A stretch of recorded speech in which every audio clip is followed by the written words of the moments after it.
Halo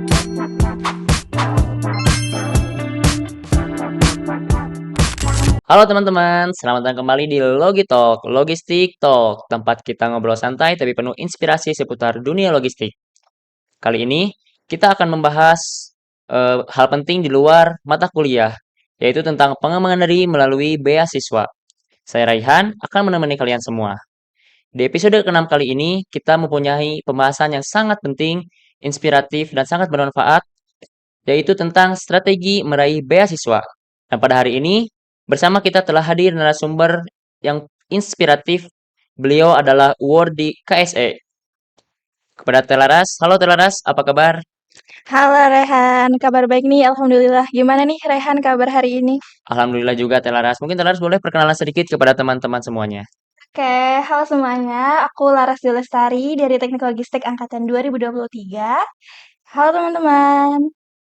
Baik, terima kasih Telaras untuk mau meluangkan waktunya berbagi di episode ke-6 Logito kali ini. Saya senang sekali dengan kehadiran Telaras untuk menyampaikan informasi-informasi informatif gitu ya untuk teman-teman sekalian juga di strategi meraih beasiswa ini.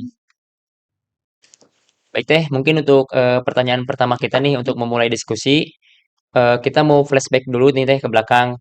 Sebelum teteh menjadi award di KSE ini, apa saja gitu beasiswa yang pernah teteh coba? Oke, sebelumnya kita flashback dulu ya. Jadi pada saat lulus SMA, aku emang udah coba daftar KIP kuliah gitu. Dan emang karena data aku nggak terdapat di DTKS, makanya nggak lolos pada saat itu. Terus pas awal maba juga aku sempat daftar beasiswa rumah kepemimpinan. Jadi beasiswa itu tuh emang menyediakan asrama sama pelatihan self development dan nggak lolos juga di beasiswa rumah kepemimpinan itu. Terakhir kali aku daftar beasiswa Basnas pas semester 5 ini karena sempat ketolak juga kan di KSE di tahun keduanya. Nah, pada saat di beasiswa Basnas ini pas esainya itu emang lolos, cuman pas wawancaranya kebetulan nggak lolos. Jadi pas daftar lagi di KSE, lolos di KSE lagi, seperti itu. Oh, berarti emang banyak banget itu ya. Teteh udah mau coba dari KIP hingga ke Basnas dan alhamdulillah diterima di KSE KSE ini ini. gitu teman-teman.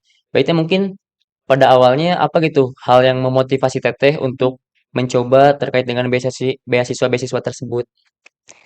Oke, jadi kalau dari aku sendiri sebenarnya melihat pendidikan di Indonesia tuh biayanya mahal gitu ya. Dan karena orang tua aku juga suportif gitu untuk biaya untuk pendidikan aku, dan aku merasa setelah lulus SMA tuh Eee, nggak sepenuh aku tuh udah nggak sepenuhnya jadi tanggung jawab orang tua aku gitu, meskipun emang biaya pendidikan tuh emang tanggung jawab mereka. Tapi sebagai anak tentunya kita mau meringankan beban orang tua kita gak sih? Jadi aku dari awal maba tuh emang ambis banget ngejar beasiswa tuh karena emang ingin meringankan, beban finansial orang tua aku gitu. Dan sempat beberapa kali gagal juga kan yang tadi udah aku sebutin. Iya betul teh. Cuman karena emang pola asuh orang tua aku tuh, ya apa ya, jadi gagal pun aku tetap coba lagi gitu. Makanya emang pengaruh banget sih pola asuh dari orang tua aku itu. Berarti luar biasa sekali teh, itu lebih ke prinsip teteh gitu ya untuk menjalani pendidikan itu dengan ingin membiayai dengan diri sendiri gitu teh ya. Ini patut dicontoh gitu teman-teman buat teman-teman online nih bisa diikuti gitu prinsip dari Telaras ini. Mungkin teh bisa diceritakan juga apa saja tahapan seleksi beasiswa KSE ini dan bagaimana strategi Telaras di setiap tahapannya, mulai dari kayak esai, berkas hingga ke wawancara. Oke, jadi di KSE ini tuh ada 3 tahap ya. 3 tahapnya tuh berkas sama wawancaranya tuh 2 kali. Nah, pada saat berkas itu emang lumayan banyak sih, lumayan banyak banget gitu ya. Dari mulai struk air, struk listrik, terus surat rekomendasi dari kampus dan lain-lain. Kemudian untuk berkasnya itu ada 9 esai dan itu aku persiapannya kayak hamin 1 bulanan gitulah aku nyiapin esai. Itu esainya sebenarnya tentang diri kita sih. Jadi aku merasa kalau misalkan kita kenal banget sama diri kita sendiri nih, aku yakin kalian pasti bisa juga untuk ngisi esainya. Nah, untuk pertanyaan esainya sebenarnya hal-hal yang menyangkut diri sendiri kayak misalnya kenapa sih kita milih program studi ini gitu ya, program studi teknik logistik itu kenapa kita bisa milih ini. Terus apa sih tujuan kalian setelah lulus kuliah? Terus prinsip prinsip hidup kamu tuh kayak gimana gitu ya. Pokoknya hal-hal yang menyangkut diri kamu sendiri gitu. Jadi eee, harus benar-benar kenalan sama diri kita sendiri. Terus untuk di tahap kedua, itu ada wawancara pertama. Jadi wawancaranya itu, bersama besuan penerima KSE terdahulu. Jadi wawancaranya tuh sama kakak tingkat gitu ya, yang udah pernah lolos di beasiswa KSE di UPI. Jadi di UPI itu ada namanya paguyuban KSE UPI, dan sebenarnya nggak cuma di UPI sih. Jadi eh, semua penerima beasiswa KSE di setiap kampus tuh ada namanya gitu. Paguyuban KSE UPI, KSE Unpad, ITB gitu ada namanya. Nah, nanti diwawancara sama mereka. Dan untuk pertanyaannya mungkin ya sama sih halnya kayak yang ditanyakan di esai. Nah, kalau untuk itu, ada seleksi juga kan. Nah, setelah itu ada seleksi lagi, itu ada di, wawancara yang kedua. Kalau wawancara yang kedua, itu sama si pihak yayasannya. Jadi nanti kita ngobrolnya sama si pihak yayasannya. Jadi emang berkas sama, wawancara 2 kali. Berarti emang lumayan ketat juga gitu ya Teh, dari mulai esai, berkas, sampai tadi Mhm. esai bikin 9, dilanjut Iya, wawancara gitu mhm. ya. Lagi mahasiswa UI juga banyak ya, ada yang dari Kamda juga gitu. Jadi ya emang satu UPI gitu, bukan yang ada di Wah, berarti emang beberapa. ketat banget gitu teman-teman prosesnya untuk mencapai tahap tersebut. Tapi Teh kira-kira setiap beasiswanya itu syarat pendaftaran, Mhm. tahapan beasiswa dan manfaatnya tuh beda-beda nggak sih Teh? Iya, pastinya beda-beda ya. Kalau dari syarat sendiri, sebenarnya kalau dari KIP kan harus dari awal ya, dari maba Ya. gitu. Kalau misalnya beasiswa KSE ini dari semester 2. Jadi kalian yang udah semester 2 tuh bisa nyoba dan bukanya di setiap semester genap. Terus kalau yang Basnas itu dia bukanya dari semester 5. Kalau yang BSI, Bank Syariah Indonesia itu bukanya dari semester 3 sampai ke 7. Dan emang kualifikasinya juga beda-beda ya, ada yang emang fokusnya ke prestasi, ada yang emang fokusnya ke, apa ya, dampak gitu, emang beda-beda sih. Dan untuk strateginya ya mungkin, apa ya, harus setiap beasiswa tuh pasti punya satu value yang emang dicari sama beasiswanya, gitu Oke, sih. baiknya mungkin buat teman-teman boleh dicatat nih ya terkait dengan jadwal atau pembagian untuk ingin mencapai beasiswa tadi gitu Teh udah disampaikan oleh Teh Laras. Mungkin Teh kalau begitu keterampilan atau value apa gitu yang dicari oleh KSE dari seorang pendaftar dan apa Mhm. yang harus paling ditonjolkan? Kalau pertanyaannya kayak gitu ya, sebenarnya secara pastinya cuma pihak sana yang tahu, pihak yayasannya yang tahu. Oke, Cuman kalau secara analisis aku sendiri gitu, kalau misalnya KS itu lebih nyari ke orang yang berdampak sih. Jadi emang orang yang dia tuh sering melakukan aktivitas sosial, punya ide-ide yang buat membantu masyarakat, terus ya punya value yang kayak empatinya tinggi gitu ya. Jadi emang fokusnya kepada kesejahteraan si masyarakatnya itu. oke, berarti emang harus lebih ke sosial gitu ya. Dari mulai Iya, dari berdampak hingga ke lingkungan sosial lah pokoknya. mhm. Mungkin Teh selain itu Teteh sebagai menjadi award di KSI ini benefit apa aja gitu yang Teteh rasakan selain dari segi finansial dan atau ada program pengembangan diri yang paling penting gitu. Kalau di KSE sendiri sebenarnya ya pertama ada finansial gitu ya, dan per bulan sih sistemnya dia. Jadi emang bertahap gitu. Kalau di per tahunin mungkin 9 juta per tahun, cuman dibagi 12 bulan gitu ya, karena per tahun. Tapi bisa diperpanjang, jadi nanti kalian daftar lagi bisa diperpanjang. Terus selain itu mungkin dari relasinya ya, karena KSE ini bermitra dengan lebih dari 30 kampus, jadi kita juga bisa kenalan sama award di KSE di kampus-kampus yang lain.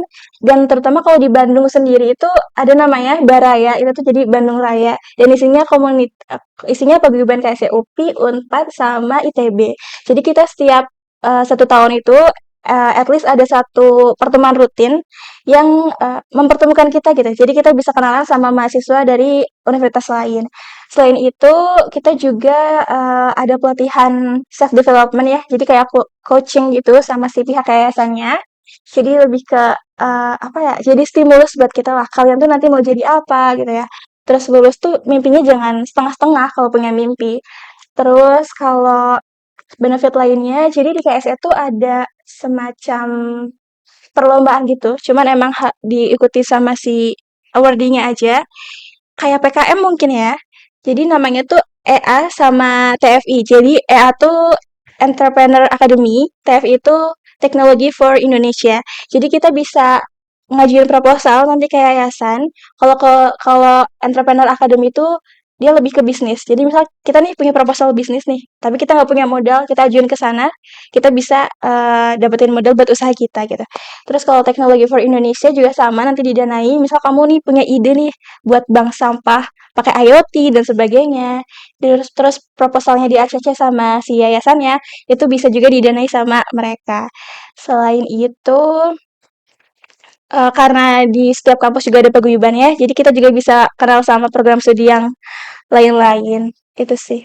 Baik, Sama teman. ini, sama kayak KSE tuh selalu karena dia sistemnya donatur ya, Ya. jadi donaturnya tuh banyak dari perusahaan, dan kadang mereka tuh ingin, apa ya, nawarin magang gitu ke mahasiswa tuh, nawarin magang. Jadi kayak, di KSE tuh misal perusahaan A nih, butuh mahasiswa KSE untuk magang di sana. Nanti mereka eh, kasih announcement gitu ya ke setiap paguyuban KSE di setiap kampus di Indonesia. Berarti emang Gitu. benefitnya tuh banyak banget ya.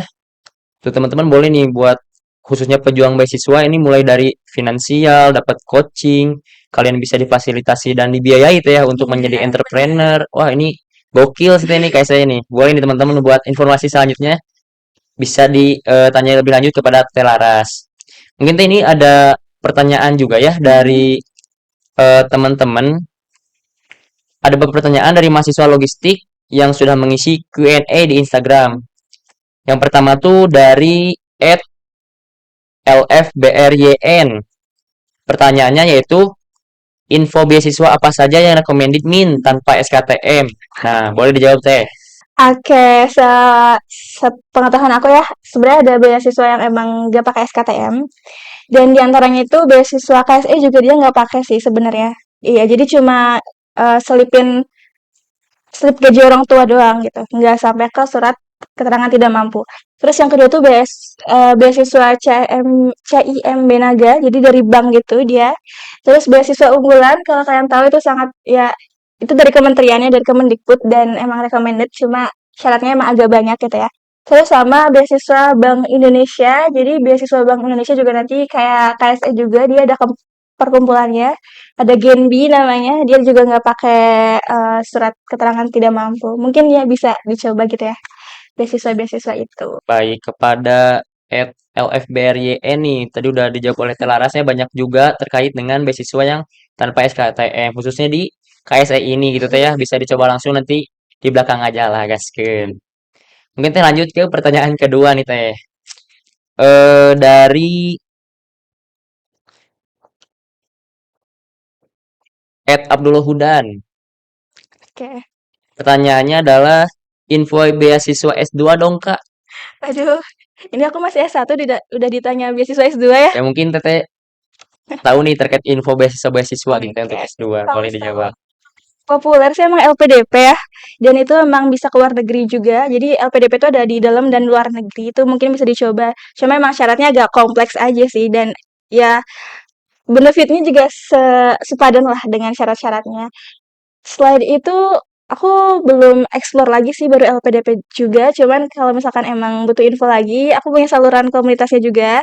Nanti kayak saluran beasiswa pasca sarjana gitu. Nanti kalau misalkan emang mau linknya boleh nanti dikasih gitu. Aku kasih linknya. Wah, berarti lebih enak nih teman-teman nih Ya, udah ada saluran komunitas dari Telaras yang nantinya bisa di-share buat Abdullah betul. Hudan nih. Beasiswa Boleh pasca nanti sarjana. langsung aja ke Telaras aja Iya, gitu ya, boleh. aman. Wah, jadi makin tahu banyak nih kita terkait dengan meraih beasiswa tadi ya, Teh ya. Baik, Telaras, tak terasa kita sudah ada di penghujung podcast Logi Talk ini. Terima kasih atas waktu dan penjelasannya yang sangat informatif. Banyak sekali wawasan yang bisa diperoleh hari ini gitu teh. Tapi sebelum kita tutup, boleh dari Telaras ada pesan atau motivasi yang ingin disampaikan kepada teman-teman semuanya, terkhusus yang sedang berjuang untuk meraih beasiswa. Oke, pesan dari aku mungkin ya. Kalau, untuk kalian yang masih berjuang buat beasiswa, itu pastinya saingan buat dapetin beasiswa tuh pasti banyak banget. Oke. Jadi, dari aku persiapkan diri kalian baik-baik, jangan lupa juga, minta doa restu orang tua, terus berdoa juga biar dimudahkan urusannya sama, Amin. Tuhan gitu ya. Terus, motivasi dari aku sebenarnya Eee, lebih ke cerita dikit aja sih. Jadi, aku pernah ketemu sama temanku yang beasiswa juga, dia award di beasiswa. Dan dia satu pertanyaan yang dia keluarin saat pertama kali kita ketemu, dia bilangnya gini, "Kamu udah daftar berapa kali beasiswa?" Katanya gitu. Aku langsung jawab kayak, "Udah beberapa kali sih," dan dia pun sama. Jadi emang wajar aja kalau misalkan di percobaan pertama kita emang gagal gitu. Dan nggak mustahil sebenarnya kalau misalkan satu kali daftar kita langsung lolos gitu ya. Tapi mungkin banyak dari kita yang emang udah daftar beberapa kali dan baru lolos. Jadi kuncinya jangan menyerah. Dan ada satu statement dari buku yang pernah aku baca gitu. Isinya percobaan pertama kali itu pasti kita harus berani untuk selalu untuk tampil buruk rupa. Jadi pasti kedepannya bisa jadi evaluasi untuk lebih baik lagi. Seperti itu sih. Baik, teman-teman, berarti harus kita tuh mencoba, mencoba, dan mencoba, Teh ya. Hmm. Oke, terima kasih ya, Teh ya, sekali lagi atas waktunya. Semoga sukses selalu di setiap langkahnya. Dan untuk para pendengar Rogitalk, jangan tetap terus semangat untuk berkarya. Dan sampai jumpa di episode selanjutnya. Jangan lupa share video ini, like, and subscribe. Dadah!